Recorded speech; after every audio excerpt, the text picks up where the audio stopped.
another clue. Okay, and once again we check this, and this side is a little different. It feels like the grip is actually in the anterior deltoid, and that's something that has to be discerned by pure feel. It's not an analytical thing. You just have to put enough attention in the person that you're handling so that your attention isn't in your mind or isn't in your analysis, but is actually as much as possible inside them.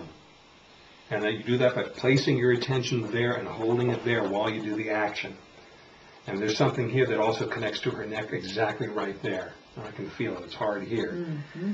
And so we have this connection that goes all the way down. It's not a mechanical connection. It's a functional or reflexive or behavioral connection. And this is the arm that you lift to finger. Yeah. Okay.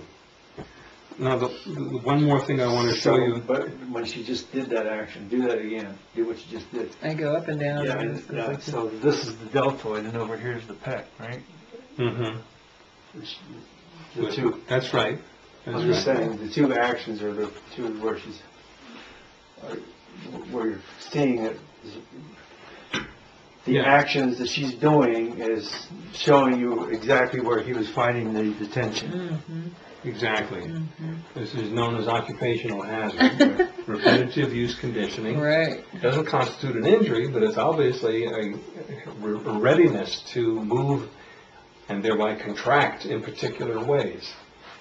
So let's do one more little bitty action pattern here, which is the pivoting movement. You see how far she can pivot that way and that way. So she's got good freedom. In a pattern like this, what we're looking at is the teres muscles, which are rotational. And this is a rather extreme position for teres, and so it's rather blatant, which we like. We like blatant. Mm-hmm. Okay, that's pretty good. Will you sit on the edge? Did you check the other one for that same motion? I didn't. Do you want me to turn it on? You can do it. Okay. Right now I'm thinking more in terms of demonstrating for you all. But I know, but I mean, when I handle they're supposed to be two. yeah, two let's sides. do. So we come up like this, and again it's there and there. So she's got good freedom both sides. Okay. Now would you sit with your feet over that side on the edge and come halfway forward, and then lean back on your hands, fingertips pointing backward. The reason for this position is when the person leans on the arms like this, there's no reflexive urge to use the legs to keep balance, because the legs are a counterweight in this position. So for your sake, I'll take this position, and for the camera's sake, I'll do the other leg. This is what I like to do. Some long-legged people drag on the ground. And so by doing this, we give them some loft, and then we just do this, and just like that, I'm testing for the behavior of quadriceps. And also in the lift, I can feel whether the hamstrings are restraining movement. Some people just can't go straight all the way. Now, if she weren't leaning on her hands, we might get a false positive for tight quadriceps, because that's part of the action of balancing. It's a counterweight.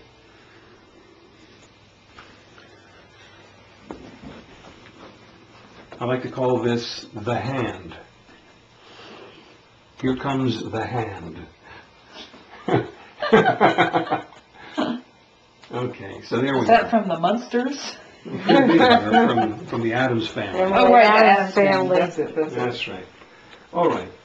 Now, would you lie with your feet overhanging? Okay. When a person has foot or ankle problems, this is the obvious approach.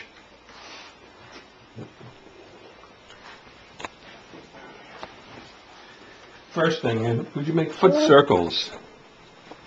Okay, so you can tell whether the circle is round or whether it's got flat spots in it. And also whether a person goes in more easily than they go out. In her case, she tends to go in more easily than out, which is typical, you can rest, of people who tend to walk on the outer edges of the feet. And if a person has something like a painful bunion, they may do that just as trauma reflex to avoid the pain. But we want to have a foot that's capable of full movement.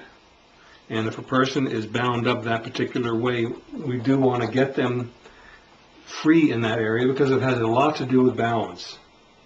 And if the feet can't meet the ground squarely, or if they're tight like this, again, reflexively or through synergistic coordination, all kinds of internal compensations occur just because this place is habituated to be tight all the time, whether or not they actually walk on the surface of the medial longitudinal arch. And this kind of thing can create strain through the knee, a side strain, a shear force. Just this movement here sets up a tendency of the knee to be forced that way. So we want to get movement side to side as free as possible, and generally we can. Okay, and since I showed one side, now let's show the other. And again, would you do a foot circle? Now this one you might notice is a little jerkier than the other side. Okay, and here's another useful thing, reverse direction. You'll get a different behavior if they switch directions and more information. Okay, she's rounder this direction. Switch again. Can you see how right there it goes? Just like that. Right, there's an angle right there. Exactly, right, Yep, just past the right there. midpoint. So when we do a lower extremity session and we get into ankles, this would be the time to deal with the front, back, and sides, the peroneals, the tibialis anterior, and the dorsiflexion and the plantar flexion movements. And right here we can see, let's just test it. Yeah, she's got a lot more plantar flexion than dorsiflexion, and that could be due to your working position. Right. Because if you're used to leaning forward and you're pressing And down I'm on her, pressing on that, yeah. so what I would recommend in your playing is change your leg position so that the whole foot is in contact, Oh, if you can. okay. Okay. What that will do is reduce the strain in all of you so that your bowing will be Oh, better easily under your control. okay, And also you will have more precision in your fingering because Huh. you're always traveling up and down the neck right. of the instrument. Yeah, I'm kind of being held up by that foot. Yeah. I mean, because this one's on the stool, so it's all kind of on that foot. Yeah, that's a whole nother thing, is whether there's a way that you can center your weight so it's on your sit bones, Right. and if necessary, Well, one he foot asks me to make sure I'm pressing on there. on the foot. Yeah, Well, because I'm supposed to be kind of leaning forward. I On the consider chair. that an instruction of questionable value, and Right. it really bears Well, it scrutiny. makes it sound different. Because if I'm just sitting back, then but if I'm leaned forward a little bit, the sound is definitely different because of the weight. Because of the weight. The weight of my arm and the whole body Yeah. onto that one And probably point. the angle of moving, so the air is coming different, so you have a different Yeah, sound. so that's going to be something constantly, if you're up for it, to experiment with, Right. because really he's telling you something detrimental to your own health. Sure, sure. And we did a little session once with the bass where we showed that when the bass is most vertical, it's most resonant, Oh, right. and when you lean it back, it Yeah. dampens, Mhm. right? And that's an interesting But then I would project. have to learn standing up, and it's so hard, since I've been sitting down for 34 years. It could make the difference between being selected and not. If your instrument is more resonant and you're better balanced and you have... It would take at least a year to learn how to play standing up. Ooh. I don't have that year this year. Oh, me. You know. Well, it's going to be interesting. So you've seen the general process of assessment. It's fairly thorough, wouldn't you say? We've covered it's a red hairs and a trauma lesson. They correspond to a movement of the shoulder back toward the quadratus lumborum generally, which is a diagonal angle, then straight down the side, and then a diagonal angle toward the front. It's as simple as that. They're just three basic positions. And so in doing so, we want to be sure to guide her movement positioning accordingly, and we have to sit in a proper position in order to be able to do that. So we sit for this movement in front of her so that her pole, which is down toward her hip and to the back, is in line with the way we're facing. That's the only way we're going to have any balance in the movement without twisting and torquing ourselves and giving weird feedback into her sensing system. So let's first rehearse the movement. So we pass that right arm to me. Got it. Actually, it's going to be easier if we shift you forward. Head lift. Now you come over toward where the pad is. Okay. Tuck your knees forward more. Your ankles are matched. Pass your arm out to me. So now I can sit fairly erect here. I don't have to be leaning forward at a disadvantage gravitationally. Mm-hmm. And I want to show you the sensation. See how we're moving this way? Feel how the point of your shoulder is moving toward here? Okay, so I showed you the feeling created by moving. I'm just making sure she has a pattern. That's just fine. Second part to rehearse is arching your back. That means tighten here, cause your belly to protrude forward, and your high knee comes back, and there it is. So we've created a hollow, more lordosis in the back, which is necessary for this move. Take a rest. Do it a couple times just to rehearse. Rehearsal is helpful because it gives a person a more vivid sense of what they're actually doing.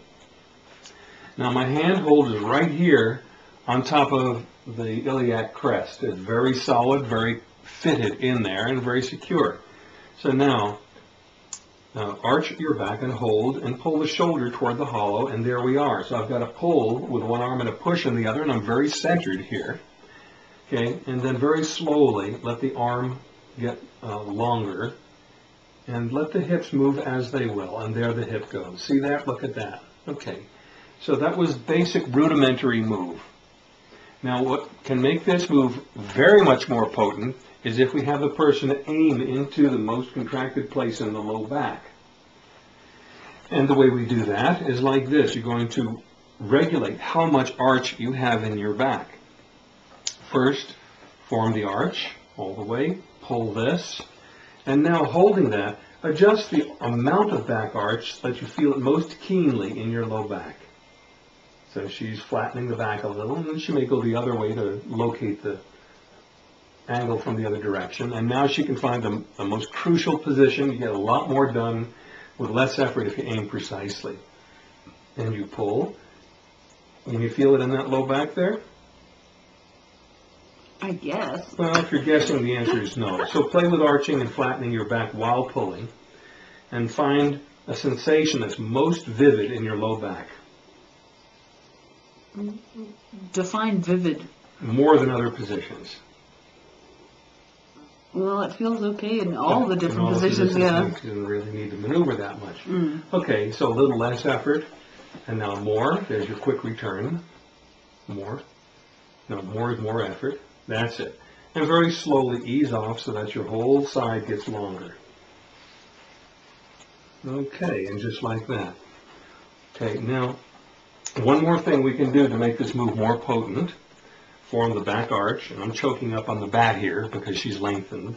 Now pull this into your low back and lift your head a little bit. Now adjust the forward back movement of your head and neck to find a place that goes most into your low back. See how much stronger that got just then? Now you very slowly melt, and your head comes down too. I'm giving constant feedback. I'm not giving any extra stretch whatsoever. Big breath and let go. And stay there for a moment. Notice where your arm is. Now, in the next maneuver, you're going to thrust the arm into this place. Oh. Okay? So I'm having you mark where it is. Now, again, ideally in this move, her sensation is going straight into here. If the arm is too far like this, it's not going to go there. It's going to stop somewhere up the midline because the line of pull kind of points to where the locus of contraction is. If you go too much like this, then you're going to her side some. It's off base. You want to get an angle that a person feels as much as possible right up into here. So, start with the low back, pull the shoulder, head lift, find an interesting position with your head. Nice. Okay. And very slowly melt. Feel how the hips are moving here. And there's your length. Stay there. Now we're going to do a countdown. I'm going to count 3 to 0. When you hear 0, thrust your arm into this position. Okay. Show me how you do that. Hard thrust. Excellent. Okay, that's good. The other part of the maneuver involves a movement of the hips and legs, and the purpose of that is to round your back, the opposite of the way you've been caving it in. Okay, so pull your heels into your butt. Feel the backs of the legs tight, and in a swift movement, kick the legs forward enough to round your low back. Show me that. See, and then just hang. So we don't want any person returning into a coiled position from this. We want them to let go in this position. And even a further forward kick in some people's case. I saw her back round, so I considered that sufficiently satisfactory, but some people you really have to drill to coach them to get those legs really forward. Both legs. Both legs. Okay, let's do that now. So arch here, arch your back the other way, and pull this into the hollow here. Head lift, legs pull in hard. And I say 0, kick the legs, thrust the arm. 3, 2, 1, 0. See? And stay there. I'm going to have some... Lie there, take some breaths, and let's see what happened in your back. What we'll be looking for is inflation here, because that's the place that she's elongated. And the person will typically report feeling easier breathing or more space or something of that sort. Yeah, more space. Okay. So now here we move into our next working position. Okay. And so your head lift, and on your left side still. Oh, on my left side still. Yeah, everything will be on your Oh, left I'm side. moving for a over while. here. That's right. Okay. And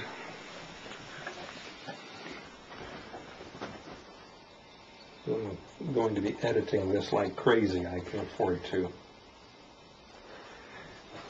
get off camera for a second. All right. So now, in this action pattern, we're working straight down the side. It'd be helpful for you to come a little closer to me with your shoulder. And now let's rehearse position. Okay. We want your knees straight forward at your hips. So we can tuck in a little further, another 20 degrees pull in, great, and a 90-degree bend at the knee. And the action is intended for you to feel here, and your movement is to go like this, so the hip rides up into there. Feel how that works? So do that, show me. Okay, and rest. One more thing is fold the foot this way, so you feel it through here. Now do it. You feel how it gets more solid in here? Okay. And then let's rehearse how we do this. This is a 3-part move in which you lift the foot all the way with the knees together, and then you come down 1/3 with the leg, and you hold that. Then you come down another 1/3, and you hold that, and then the last 1/3 to full rest. So that's how the legs work. Okay. Now, the arm, we hold on here. We do not just thirds, we do full contraction, full lengthening. Each time we do 1/3 here. Okay. So pass your arm up to me. Now my preferred handhold is like this. But Tom Hanna showed us to do it like this. I don't know, somehow I seem to feel a lot more power being able to meet the person if I'm holding like this. I've got this wrap around here. The way you determine what to do is you try it and you feel which one produces the intended result. I get the result doing it this way. So pull this toward here. Now I'm giving resistance, but you pull all the way, all the way, all the way just so you feel it. See how that went? And now slowly all the way long. Okay, so now you're rehearsed, you know what you're doing. Tuck your knees forward a little more. There it is. Now this foot up, pull this toward here, and feel how your side gets tight.